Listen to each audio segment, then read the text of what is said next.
The Raid Redemption. Is it great? So The Raid is an Indonesian martial arts film, and it's pretty fucking cool. The action this movie throws at you is non-stop, and the vicious fighting is visceral and just plain stunning. Combine that with a rhythmic electric soundtrack, and you have one of the best action movies out there.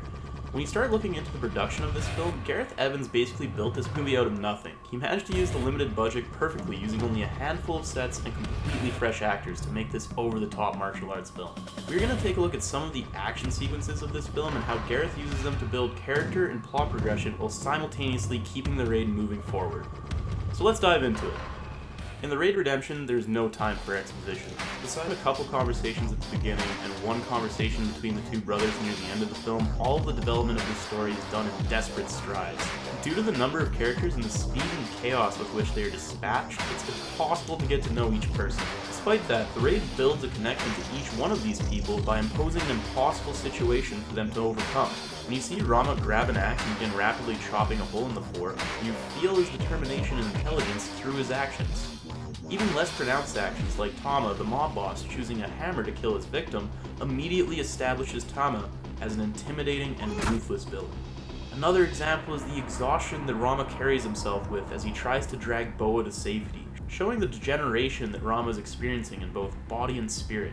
Each of these scenes tells us something about the characters without stopping the flow of the movie. Beyond that, Gareth manages to use his limited sets in a very advantageous way. Though the limited number of sets could have easily proved to be a huge hindrance for the film, he keeps the environment evolving by using the action sequences to change the context of each set. Whether it's the snipers transforming the outdoors and windows into hazards, Rama plummeting several stories to a new floor, repositioning himself within the hotel, or the criminals capturing the first 5 floors back from the cops. Each action has an impact on both the character's place in the environment as well as the significance of the environment to the story. A quiet stairwell can become a place of tension, gut-wrenching violence, or an exciting chase. The hotel becomes an actual location by the end of the film. You truly feel like you've traveled throughout the entire building and built a connection with this setting. This is what sets the raid a step above for me. Each section of action has a weight and impact beyond that moment. It's really common for a sequence in an action movie to have no scope, but in the raid, each moment builds into the next, creating this wonderful feeling of flow. A flow that fits very well with the organic style of Silat, the martial art shown throughout this movie. This is one of the first times this style has appeared on film, and it's perfect for the ruthless organic action in the raid. Even the electronic music of this film creates a nice rhythm to the action that you're seeing. When you take all these elements and bring them together, you're left with one of the most connected feeling action movies I've seen. Beyond the intense action, there is actually a slight thematic side to the raid. You can find it by taking a look at the brothers, Andy and Rama. They're parallels of one another. One a cop, the other a criminal, but both are excellent in their roles and entirely loyal to that role. At different times, we see Rama and Andy refuse protection because of that loyalty. I think this theme ties into the greater action of the movie and provides a certain context to the motivations of these people.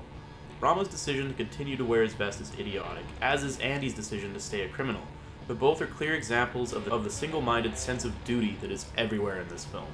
Their self-categorization as a cop or criminal limits their ability to act reasonably or with self-interest. It's quite notable that neither of the brothers can really justify their actions to each other, but both just mutually resolve that this is the way it is. I think you can find a similar mentality in the entirety of the cast, in the way that everyone senselessly throws themselves forward in the pursuit of fitting this role, showing loyalty and honor. Obviously, the raid isn't really about that aspect, it is just kind of about the action, but I like that they took enough time to throw that in there so you have a little more to think about. One last thing to consider, and I mean it doesn't really impact what the movie is, but I still find it interesting and wanted to share it with you guys, is the lengths that Gareth Evans went to make this movie.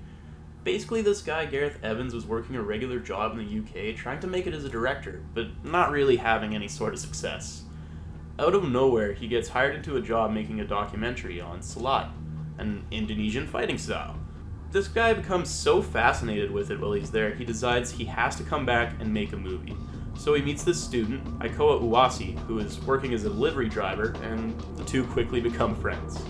At the end of the documentary, Gareth tells this guy that he's going to be coming back and he's going to make movies with him. Of course, this guy who's working as a delivery driver thinks he's nuts, this is just his hobby, so says, "Okay, Gareth, whatever you say." Sure enough, though, 6 months later, Gareth shows back up in Indonesia, and they get to work on it.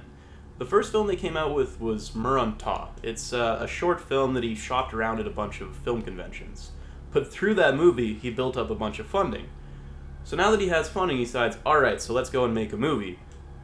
But he didn't quite have enough money for the movie he wanted to make. He was going to title this movie Barondale, but its actual title ended up being The Raid 2. Because The Raid is the movie that he scraped together out of the limited budget that he had. He wrote a new script, he got a whole cast together, most of whom had never been in film. He was contacted by this guy Joe Tasman, who was the local Indonesian judo champ, and that guy actually turns out to be Jaka, the police chief in this film. This was such a bare bones project, I just can't help but admire that something of this quality came out of basically nothing. Again, it really shouldn't influence how you view the film, but it's a hell of an interesting story, and now that I've learned it, I'm pretty excited to see what else this guy's gonna make once he has a little more solid footing. So to wrap it up, at the end of the day, The Raid turns out to be a hell of an action movie with an impressive story behind it. Some people may find the violence overly disturbing, and I have seen people complain about the lack of dialogue in this film, but honestly, the violence is a necessity for the progressing story and the characters. You don't need to hear anyone complain about how much pain they're in or that they need to go home to see their family. You see it in their actions and how they respond to this violence around them. You'll find yourself connected to these characters despite not learning anything about them, because they earn your appreciation through their resolve in this brutal place. It is 100% a pure action movie, and if you don't want that, then yes, you will find The Raid Redemption to be an overly violent film that never slows down to talk. But shame on you if you think that's the fault of the film. Is it Schindler's List? No, of course not. But goddamn, it's an invigorating journey. For me, this movie is a solid 8.5 out of 10. I can't wait to see what else Gareth Evans is going to put out next.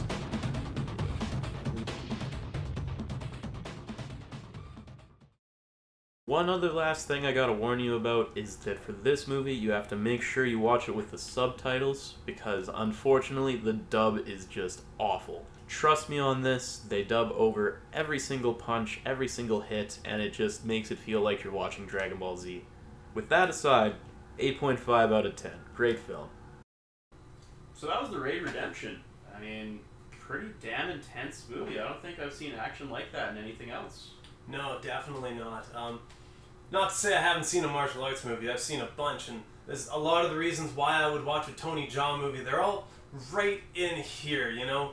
But comparing them, this I don't think will date as much because it's so hard, so fast, and so desperate. It goes into that gotta escape your setting desperateness where you're axing through the floor. Reminding me of Escape from New York, District 13, that wonderful French action film. Judge? Judge? Never saw that? Well, Judge Dredd, I mean. Okay. Yeah, no, it's a great movie. I really enjoyed it. I think the action's top-notch. I think the acting's top-notch. The only thing I have to warn people about is don't watch the dub. I mean, some movies you can get away with the dub. This isn't one of them. The dubs, whether it's the Indonesian dub or it's the English dub, they're bad. Don't do it. I just have to be very clear, don't watch the dub. If you watch the original, though, and with the subtitles, great movie. Like, excellent film. Yeah, honestly, let me know what you guys think of this. Let me know if you can get past that foreign movie problem, you know, where there's that bad dubbing.